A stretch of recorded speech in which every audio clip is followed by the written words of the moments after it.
What's up, guys? Welcome back to Newswave. So yesterday, Nintendo did announce a new Nintendo Switch.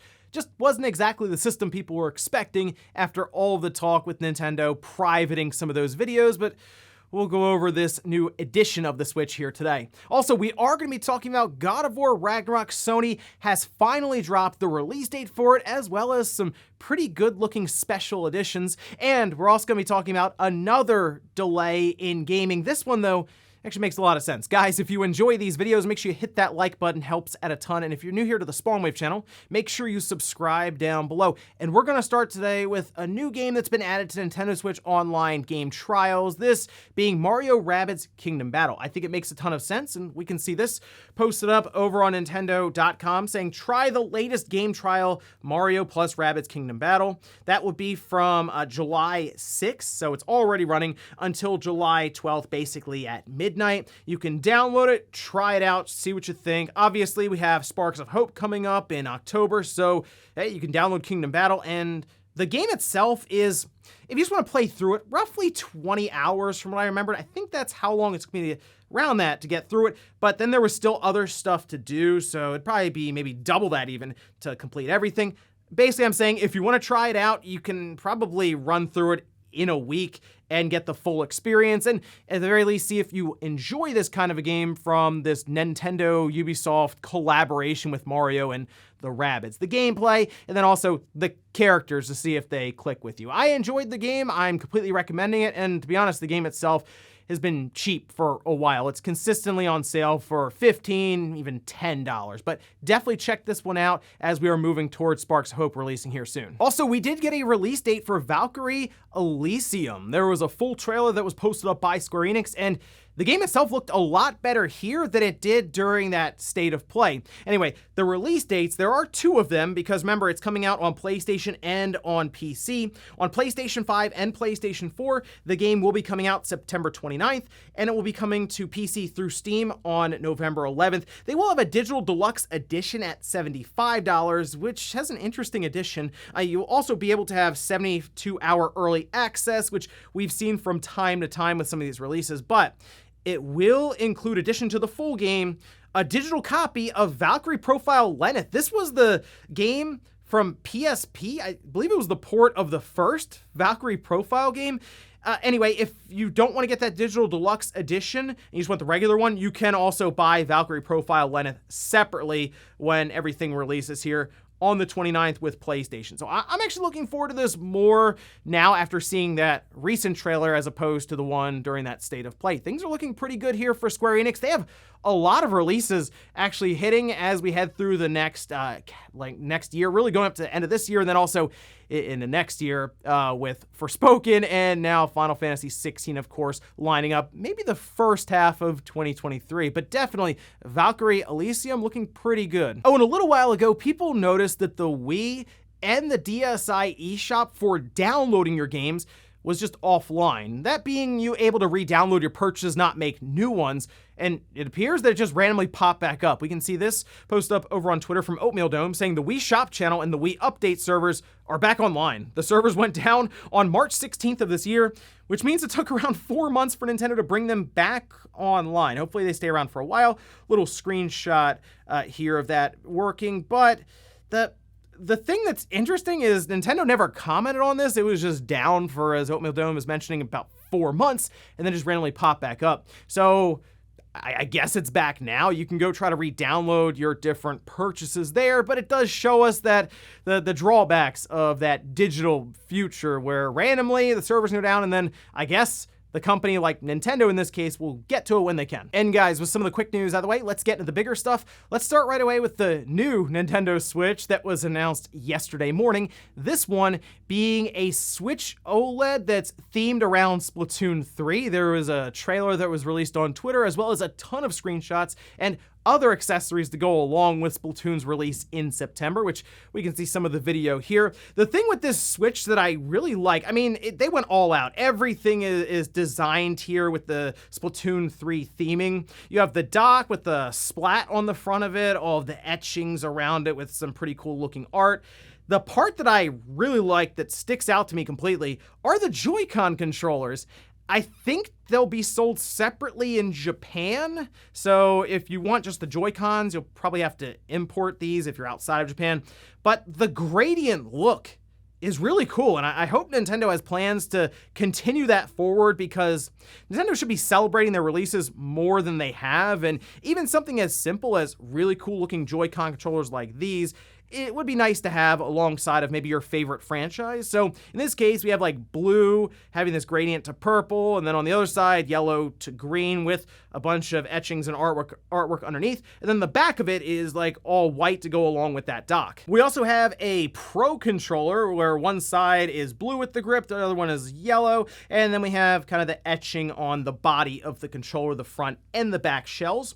And then we also have a carrying case here, sharing that same kind of design with being white on the body and then kind of this like yellowish all the way around the edges. For pricing though, the Pro controller is $75. The casing is $25. Those will release on the same day as Splatoon 3, that being on September 9th. The system, however, will be coming out a few weeks prior, that being August 26th at $359.99. It will not include a copy of Splatoon 3. There seems to be a little confusion around that, but that's typically not how Nintendo handles these. These are just themed systems. In this case, it is $10 more, I assume, for the paint job. Now, as soon as this was announced, there seemed to be a lot of disappointment online because it wasn't this fabled Switch Pro. However, you have to remember basically the evidence that people were running on was that Nintendo was privating some of their different videos, a Switch OLED announcement, then a Switch Lite announcement trailer, which are still up in some regions. Could have been licensing issues in a certain region or not, who knows, but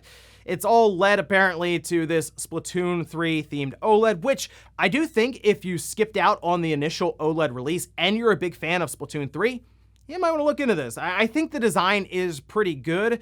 Mostly the Joy-Cons, but still even the body, the back of the Switch getting that etching and then the little splat on the front. It's a nice nod overall to Splatoon 3. So not bad for Splatoon 3 fans, as it's a big franchise for Nintendo. They have Splatoon up there with Mario, The Legend of Zelda, Animal Crossing, and so on. There it is, one of their more premier franchises, and it's actually not even that old overall. Remember, it was a new intellectual property that was introduced during the Wii U era. So look forward to this one if you're a Splatoon fan. If you're someone who was hoping for a Switch Pro, well, there's always next year. Next up, let's talk about God of War Ragnarok, as we finally got the release date, which just getting this release date has been an entire saga on its own.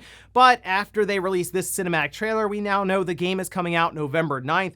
During this like 30-second trailer, we did see an older Atreus alongside of Kratos fighting against some enemies, then looking up and seeing what appears to be Fenrir. So I'm liking, even though this is a 30-second trailer, is all cinematic and it wasn't exactly representative of gameplay, I like the idea of these large set-piece boss battles, which this seems to be alluding to. That's the biggest part around God of War Ragnarok that I'm hoping for, these really big epic moments, and I think we're going to be seeing a couple of those at the minimum here.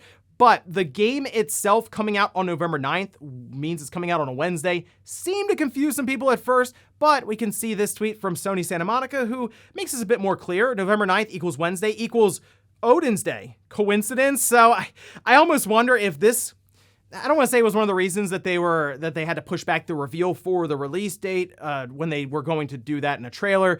But Wednesday isn't necessarily a typical day to release a game. Usually it's Friday. We all know this. So, I mean, there are some extra logistics that go into a release on a Wednesday, especially with the retail side of things in physical stores, shipping things out, getting all of that up to speed. But we also had a look at these collector's editions, which you can see an entire video that they put out just kind of going over them. And there is a lot to look into here. And again, it's something you'd expect from a larger franchise like God of War for Sony. I'm a little surprised they didn't take a shot at a PS5 system, but I guess they're just having a hard time getting those systems out there in general. There is the standard edition that is just the game itself, as you'd expect, again on the PS4 and the PS5. Then we have a digital deluxe edition, comes with some extras there, which includes different armor, attire, and even a Dark Horse digital mini art book. Pretty cool there. And then there's the God of War Collector's Edition, which Yeah, that's a full, they say 16-inch Mjolnir replica hammer, which is pretty cool. Also some dwarven dice set there. And then they have an even larger set here. That's the Jaltnar edition.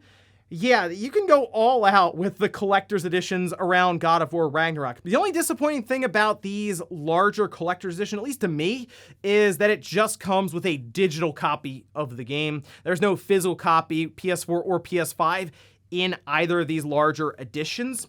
And that's probably just for the logistics side of things with this, because if you have a digital PS5 and you buy one of these and it comes with a disc, well, that's it. You're not going to be able to play it. So in Sony's mind, hey, everyone, whether you have a disc-based PS5 or a digital one, can use a code, and hey, if you buy it and it's on a PS4, you can also use that code, etc. So it's easier for them to just focus on making like one version of the collector's edition overall, rather than try to fill in the needs for a PS4, a PS5 disc-based, and then a PS5 all digital. But overall, I'm very excited for God of War Ragnarok. I think we'll still have a state of play before that November 9th release, and they could even drop that sometime in October just to get that last big marketing push and excitement around the game.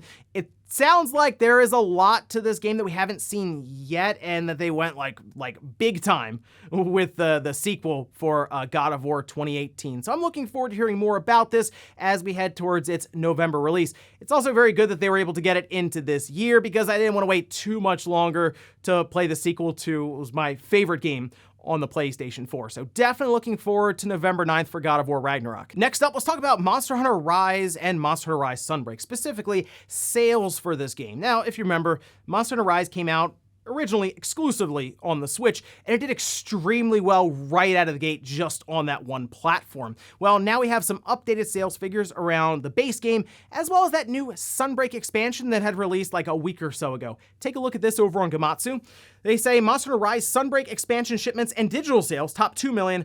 Monster Hunter Rise tops 10 million units sold. Remember, the expansion released on June 30th worldwide. This was reported on July 5th, so it's just under a week after its release. Now, it is obviously releasing on PC alongside of Switch. 2 million copies of this expansion is pretty impressive, considering I haven't played Sunbreak. I went through Monster Hunter Rise, the base game. I've looked at Sunbreak from time to time, and I might eventually grab it, but from what I was told, it looks like Sunbreak is an expansion you'd want to go through the base game and then get to Sunbreak. So they're selling copies of these to people who are really invested in just the base Monster Hunter Rise. So to immediately sell 2 million copies that quickly is very impressive. And it also illustrates the turnaround that Capcom has seen in a fairly short amount of time. Monster Hunter World came out when Capcom was in a very bad place financially, and it really helped them. And now they have Monster Hunter Rise, which has done exceedingly well. In fact, they're going to be able to take Monster Hunter and have two different series running alongside of each other at this point. Probably a Monster Hunter World sequel, I'm sure, is coming up here in the near future, and then Monster Hunter Rise will probably break off into another game in that series, and they'll have these two Monster Hunter games just running alongside of each other, selling over 10 million copies each. Then you get the expansions and so on. So at least for Capcom, where Monster Hunter is just rolling, Resident Evil has caught its stride once again. There's a lot of excitement there, so hopefully that means Mega Man X9 is right around the corner. We'll see. And in our last bit of news, let's talk about another delay that was announced. This is actually the second delay for this game, and that is Forspoken. We can see this posted up over on Twitter from the Forspoken Twitter account, saying, as a result of ongoing discussions with key partners, we have made the strategic decision to move the launch date of Forspoken to January 24th, 2023. All game elements are now complete, and development is in its final polishing phase. The translation here, I think anyway, is they talked to Sony, and Sony was like, hey, God of War is coming out November 9th. You might want to move out of the way. And Square was like, hey, let's just go ahead and push this into January, specifically at the end of January, when there's like no real competition that's been announced. Dead Space Remake is around that time. I don't know if those audiences are crossing over that much. So in that case, probably a better window for release for Forspoken than like right in this fall time. And really, the game still needs it. I know it's already been delayed once into October. Now they're going to January, but every time they've shown the game, it just doesn't look like it runs well. Like, frame rate is all over the place, and visually it can be really, really stunning at times, but if the game is chugging along, it's not going to be an enjoyable experience. The open world that they are showing, it just doesn't seem like there's a lot to do, but some of the spells look really cool that are going on there, and the character is at least bounding through this open world, and that looks kind of fun to do. So I feel like there is a fun game in there. They just need to spend some time polishing it, getting the performance ironed out, and then showing off the game in a better light, giving us an idea as to why we should be buying into a new intellectual property from Luminous Productions. So there we have it. We'll look towards the end of January to have Forspoken hopefully released. I don't know. Would they delay it again? I guess we'll see. And before we go to the comment of the day, we'll take a look at the poll that I posted up yesterday, where I ask, are you picking up Splatoon 3 later this year?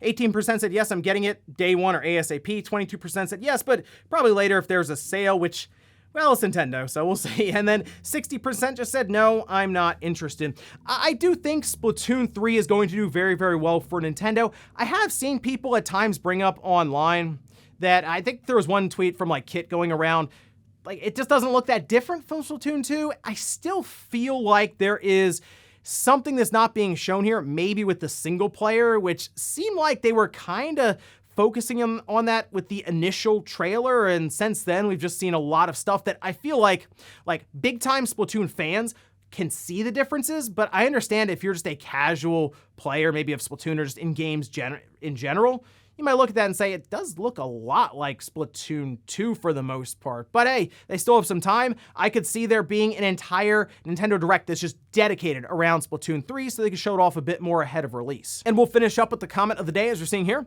This is from King saying, I think Nintendo would try and make their own game launcher if they ever put stuff on PC. I think Sony will eventually get to that point as they continue moving more and more games to PC. Nintendo probably would do their own thing like that as well because they don't necessarily want to be paying like Steam 30%.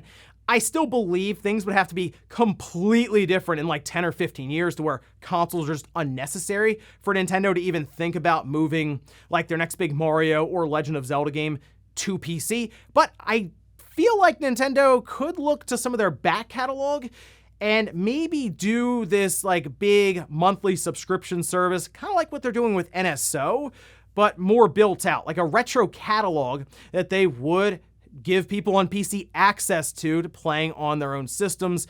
I know people will say, well, you just emulate these things. Sure, but there are a lot of people, I'm sure, that would just say, well, it's easier to just subscribe for $10 a month and I don't have to worry about finding these games or configuring stuff, and maybe Nintendo builds out an entire like ecosystem with their own form of achievements, cloud saves, all kinds of community-driven things. So that, to me, if Nintendo was going to take a shot at releasing stuff on PC, is sort of how they would do it. And ladies and gentlemen, that's going to do it here for Newswave. If you enjoyed this video, guys, hit that like button. If not, hit the dislike. Leave comments down below about everything we talked about here. Today was the Splatoon 3 Switch OLED system.